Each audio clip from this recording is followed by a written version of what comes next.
Good. This is the founder, Gregory Marius, and he's going to talk to you a little bit more about the start of the tournament, how it began, and how it arrived here at this park. Hi everyone, my name is Greg Marius. I've been doing this tournament for 29 years now. We've been in Rucker Park for 25 years. We actually used to have a roller skating ring right across the street. So I started in the hip hop world. The tournament started from a rap group I had called Disco 4. We ended up playing the Crash Crew. They said they could play basketball, so we challenged each other, got on the court, we beat them by 59 points, and there were other rap groups there, and it just transitioned to what it is today. So my relationship in the music business brought the Diddy and the Jay-Z and all that, and they had teams, and we just been doing it ever since, and Boobie's been instrumental in helping the tournament grow. As he said, he named a lot of players. You hear guys like Vince Carter calls himself half man, half amazing, and all these nicknames really came from this park.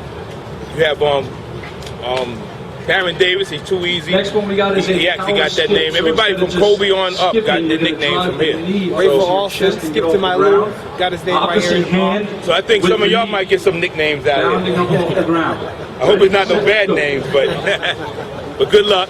Opposite hand, opposite You guys got any questions or anything? Got a lot of experienced power skippers out here. Anybody wants to ever play in the Rucker? I mean, take your time. One of my favorite. We're just getting loose. One of my favorite players to ever play here is a guy. Very good. His name is the Future.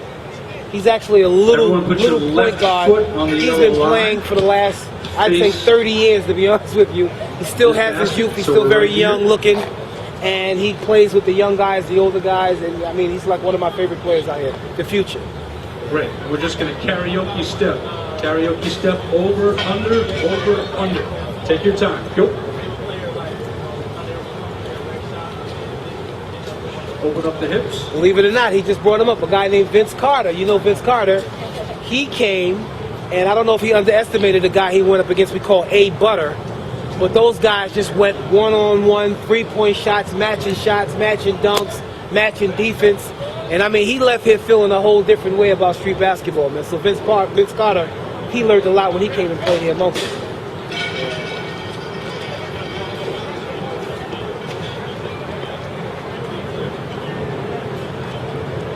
It's extremely important for a street basketball player, for one, but for an NBA player, when he comes here, he doesn't have that edge unless he gets a little street cred or credibility. That's why he has to come here to play in this tournament, and if he can match up against one of our best players and do what he does, then he'll be like an official NBA player. Who's ducking the Rucker right now? Huh? Who's ducking the Rucker? Who's ducking the Rucker? I don't know. We'll find out this summer. If a few guys Dwayne Wade is ducking. And he can't say he's worried about his knee, because we have the same court that's in LeBron's backyard. It's padded. He can play on this court. We called them out. Dwayne Wade, you're ducking the Rucker. Get yourself here and make a name for yourself. Gotcha. We know he got game, though. We're not questioning that. We just need him to come show up. That's right.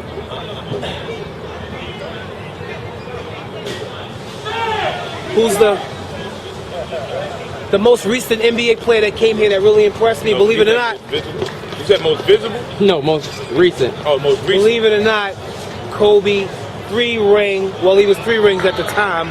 Kobe 4-ring Bryant came here. Not only did he come here, but he was able to take the basketball, put it behind his back, bounce it off a dude's butt, and score. And that was real street cred right there. And I mean, Kobe showed us that he was able to match up, play street basketball. He didn't have no fear. It was raining. He didn't care about nothing. He wanted to play in the rain. So Kobe kind of like got the most, everybody knows Kobe for coming here and doing the things he did. He scored, matter of fact, he scored 23 points in the first half. Yes, he did. And then it rained, so we couldn't finish the game. LeBron's been here, but not to play. He just kind of like hung out when he came here. But him and Carmelo were supposed to play against each other, the championship game when it was Fat Joe and Jay-Z. But that's when New York City had a blackout, so we couldn't have the game. And then by the time, that happened on a Thursday, by the time we rescheduled on Monday, it was so much trash talking on the radio. Shaq was on the phone was on the radio saying he's coming. All these guys were being called up that by the time we got here to have the game, we couldn't even have the game. There was about 5,000 people. We couldn't come inside and we could never have the game. We didn't finish that year.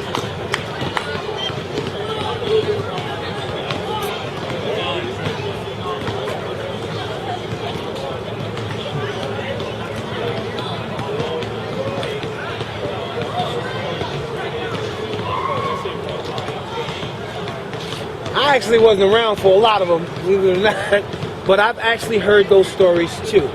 And when you run up on one of those guys, he may have a little, he will have a little bit more history in terms of the legacy of it all, the beginning. And maybe Greg, you can answer that question for him. I mean, he's the same way as I am. I wasn't here when the guys like P.B. Kirkland and them played. That was in the 70s. I still was, in the house. But from what I was told, they actually used to sit up on top. It was so crowded, they used to sit up on top of that building. They used to sit on the fences, things like that. They didn't have the bleachers. Matter of fact, they didn't even have those bleachers. There was no bleachers in there. And now with lawsuits going on, you can't be on the fence. You're definitely not going to be on the roof. So I never got a chance to experience that. But from what I heard, I mean, it was the same way it is now. It's just different types of guys. And most of those guys weren't in the NBA. And I think that's why a lot of the sanctioning rules was created, because you had guys coming up here and not realizing they're going against guys that could have been in the league, but they chose the streets. And because they were making more money than, back then, guys were making $35,000 to $70,000 in the NBA, where in the streets they was making that a day. So guys made their choices. Yeah, if you can see there's a famous portrait of Dr. J on this particular court, and you see the people lined up on this roof and those bridges, and some of our highest peaks, people used to line up that whole bridge right there just because they couldn't get in the park and line up all sides of these fences here. So it was like an amazing visual to see. I've actually saw that before.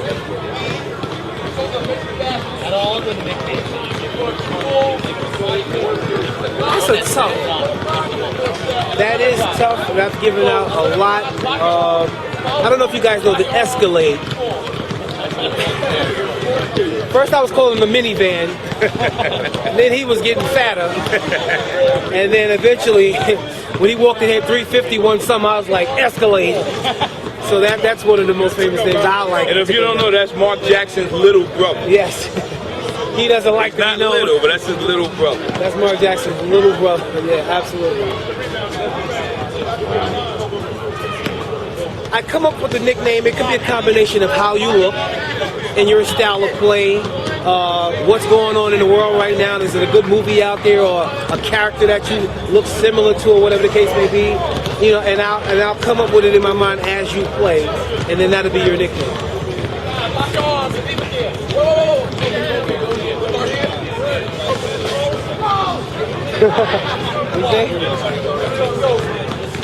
Big Sexy? No, and I hope it's not you either. So a couple weeks ago, we did an event in San Francisco, and he went training. He took me out to train with Jerry Wright. Right. Jerry Wright's nickname is Big Sexy. Oh, so that kind of gives him a pass. If Jerry Wright gave you that, that's your name, Big Sexy. My man, Big Sexy. I don't know how that's going to come off on the court, man. Can't really be aggressive, can't be too smooth. I don't know, man.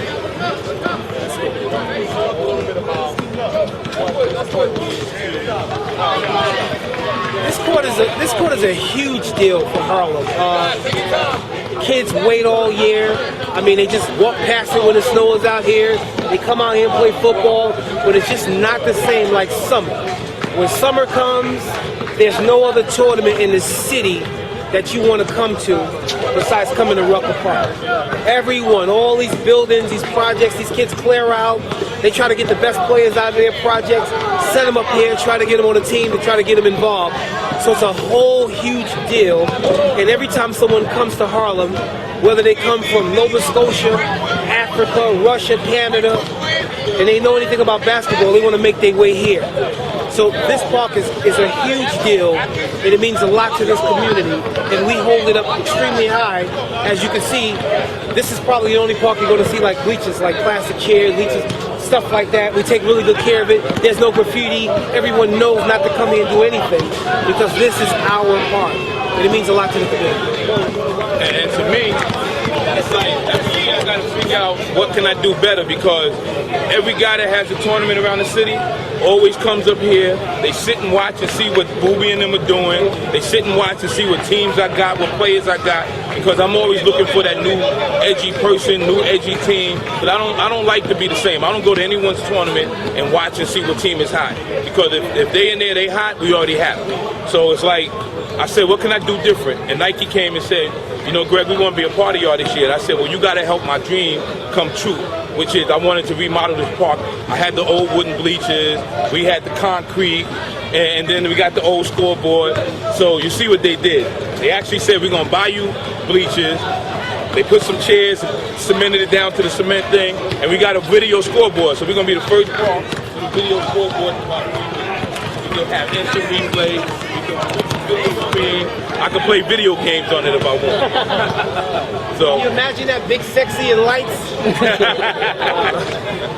So I think that's going to be the edge for a couple of years. I can sit back and say, you know something, I ain't got to worry about next year somebody doing that, because it's going to take a minute for them to do that. Unless Nike says, you know something, we're going to help you too. So I got to make sure I grab whoever has the pen signing, break his finger for a little while so he can't sign no checks. Yeah. World Basketball Festival, China, all these places, that famous motorcycle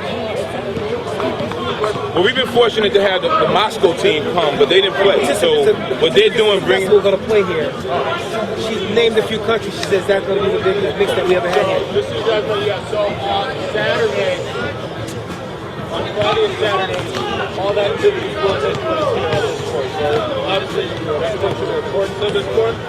But on an international level, it becomes even more elevated with having the 4 teams, you know, from France, Puerto Rico, Brazil, and China here. Can I tell them what kind of court? Yeah, absolutely. It's going to be the first time it's a wooden court in the park.